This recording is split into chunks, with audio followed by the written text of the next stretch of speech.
Good evening. Welcome to the third lecture. Today, we are going to talk a little bit on community medicine. We are going to talk about nutrition.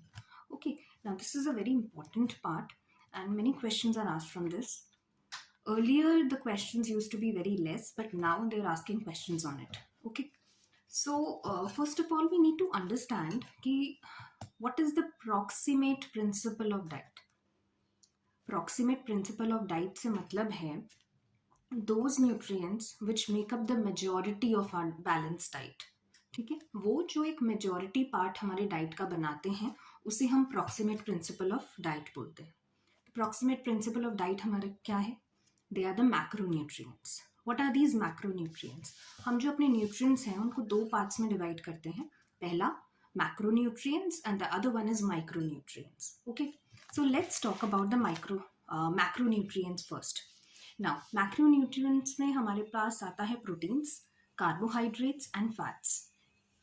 अब ये हमें कितनी energy देते हैं and हमारी diet का कितना part ये फॉर्म करते हैं. ओके, तो अगर हम बात करें सबसे पहले प्रोटीन्स के बारे में, प्रोटीन्स जो हैं वो 10 to 15% कंट्रीब्यूट करते हैं हमारी डाइट का.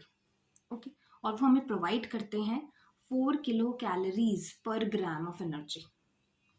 ओके, प्रोटीन्स 10 से 15% हमारे डाइट का पार्ट कंट्रीब्यूट करते हैं and they provide us 4 kilo calories per gram. Then fats जो हैं वो 15 से 30% हमारे डाइट का कंट्रीब्यूट करते हैं and they provide us 9 kilo calories per gram of energy.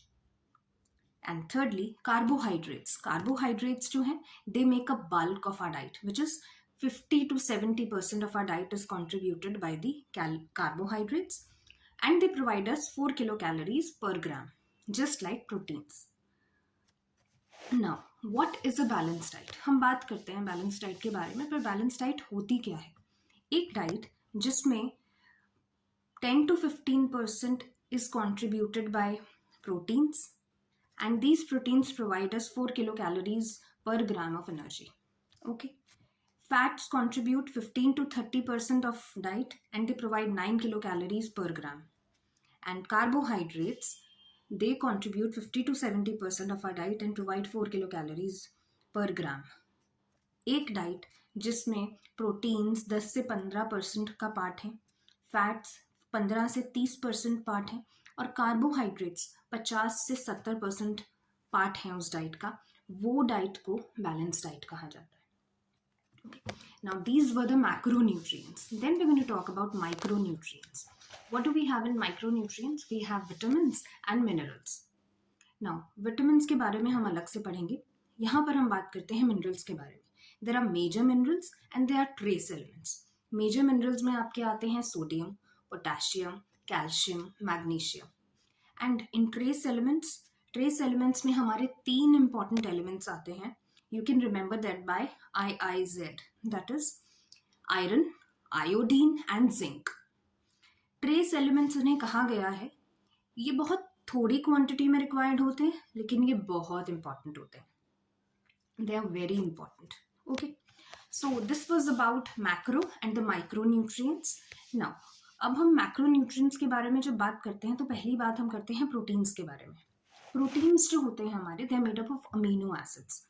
तो नेक्स्ट चीज़ जो हमारे लिए बहुत इंपॉर्टेंट है एग्जाम्स के पर्पज से, दैट इज कि असेंशियल अमीनो एसिड्स क्या होते हैं, क्यों है ये असेंशियल, क्यों कहा जाता है इनको essential?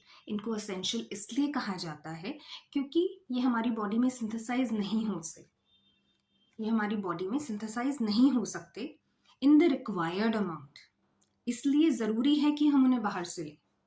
Okay, they cannot be synthesized in our body in required amounts, so they must be obtained from the diet. उसे डाइट में लेना ज़रूरी है क्योंकि बॉडी में उतना सिंथेसाइज नहीं हो रहा जितना हमारे लिए ज़रूरत है. Okay, now there are 9 essential amino acids and how you can remember them? We can remember them by the help of a mnemonic, which is PVT-TIM, PVT-TIM, T-I-M, TIM, HALL, H-A-L-L. Okay, now as we go by the mnemonic, we get PVT, TIM, HALL. P stands for phenylalanine, V stands for valine, T for tryptophan, another T for threonine, I for isoleucine, M for methionine, H for histidine, L for lysine, and another L for leucine. Okay, so these are 9 essential amino acids जिसको हमने एक mnemonic के through याद किया, which is PVT Tim Hall. I'll recall again. We have phenylalanine, we have valine, tryptophan, threonine, isoleucine, methionine, histidine, leucine, and lysine. Okay, it's essential to remember these essential amino acids. They are very important.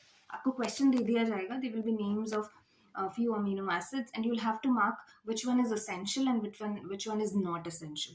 Okay. Now, other one is non-essential. Non-essential जो होते हैं, they are synthesized in our body. हमें diet और required amount में synthesise हो रहे हैं हमारे बॉडी में. हमें बाहर से लेने की, डाइट से लेने की उनको कोई ज़रूरत नहीं है. ठीक है. They are 6 in number. Essential व 9 इन नंबर. असेंशियल है, ज़रूरी है, इसलिए ज़्यादा है. Non essential, they are synthesize in a body. Body उन्हें आराम से बना लेता है, रिक्वायर्ड अमाउंट में भी बना लेता है. That is why they less in number and there are 6 in number. They are arginine, asparginic acid, serine, glutamic acid, proline, and glycine. Okay. 9 essential amino acids and 6 non-essential amino acids. Now there is another class which is conditionally essential amino acids. अभी conditionally essential amino acids क्या होते हैं? Conditionally essential amino acids से मतलब है हमारे जो non-essential amino acids हैं, they can turn into essential अगर उनके प्रिकर्सर्स बॉडी में लिमिटेड हों. ठीक है. अगर नॉन एसेंशियल अमीनो एसिड्स के प्रिकर्सर्स बॉडी में कम हों तो वो एक एसेंशियल अमीनो एसिड में कन्वर्ट हो जाता है और अब हमें डाइट में उसको लेने की ज़रूरत पड़ेगी. ठीक है. तो इसके एग्जाम्पल हैं, इसको भी हम एक निमोनिक के थ्रू याद कर सकते हैं, which is GGACTT, that is double GAC and double T, which stands for glutamine, glycine, arginine, cysteine, tyrosine, and toluene. Kindly note them wherever you are making your notes. Okay, they are very important. Mark it. Then another class is semi-essential amino acids. What are semi-essential amino acids? Now, ये वो amino acids हैं जो कि हमें life के उस phase में बहुत ज़्यादा इंपॉर्टेंट हो जाते हैं जो कि vulnerable phases of our life होते हैं. वल्नरेबल कह सकते हैं और important phases of our life होता है जहाँ पे हमारी रिक्वायरमेंट्स बढ़ जाती हैं. For example pregnancy and adolescence. और इसके 2 बेसिक एग्जाम्पल हैं, arginine and histidine. Okay. Now there is another important जो ये नॉन एसेंशियल और एसेंशियल से भी ज़्यादा फ्रिक्वेंटली पूछा जाता है, although it has not been asked very frequently, but it is most expected one. Okay. That is supplementary action of proteins. इसको हम एक बहुत बेसिक लैंग्वेज में समझने की कोशिश करते हैं कि हम दाल और चावल को साथ में क्यों खाते हैं. दाल हमारी पल्सेस हो गई और चावल हमारा, राइस हो गया हमारा सीरियल्स. ओके. तो हम पल्सेस और सीरियल्स को साथ में क्यों खा रहे हैं? ऐसा नहीं कि वो टेस्टी है बस इसलिए खा रहे हैं. Of course it is tasty, लेकिन उनका एक बहुत इंपॉर्टेंट कारण है क्यों उनको साथ में खाया जाता है. उसका पहला रीज़न ये है कि जो भी न्यूट्रिएंट एक में लैकिंग होता है उसको दूसरा सप्लीमेंट कर देता है.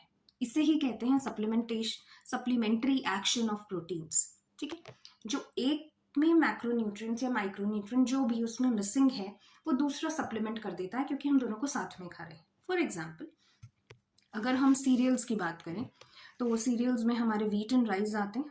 ठीक है. हम सबसे पहले सीरियल्स की बात करें तो सीरियल्स में जो लिमिटिंग अमीनो एसिड होता है, लिमिटिंग से मतलब है जो डिफिशिएंट अमीनो एसिड होता है वो कौन सा होता है, उसको आप याद कर सकते हैं बाय मीन्स ऑफ CTL.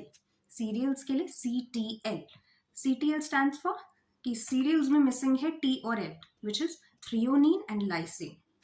और पल्सेस जो होते हैं उनके अंदर लिमिटिंग अमीनो एसिड कौन सा है, इसको हम याद करेंगे PMC. That is P for pulses. और इनमें मिसिंग कौन से होते हैं और लिमिटिंग अमीनो एसिड कौन से होते हैं, they are methionine and cysteine. तो अब जब हम एक दाल और चावल को साथ में खाएंगे तो क्या होगा, जो थ्रियोनिन डिफिशिएंट था हमारे सीरियल्स में, वो ऑब्टेन हो जाएगा पल्सेस से, दाल से।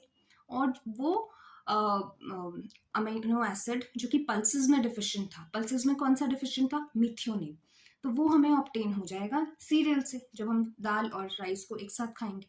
ठीक है। एंड लास्टली मेज, मेज में जो लिमिटिंग अमीनो एसिड्स होते हैं वो ट्रिप्टोफैन होता है।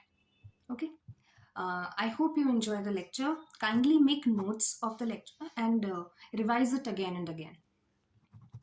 That's all for today. Thank you.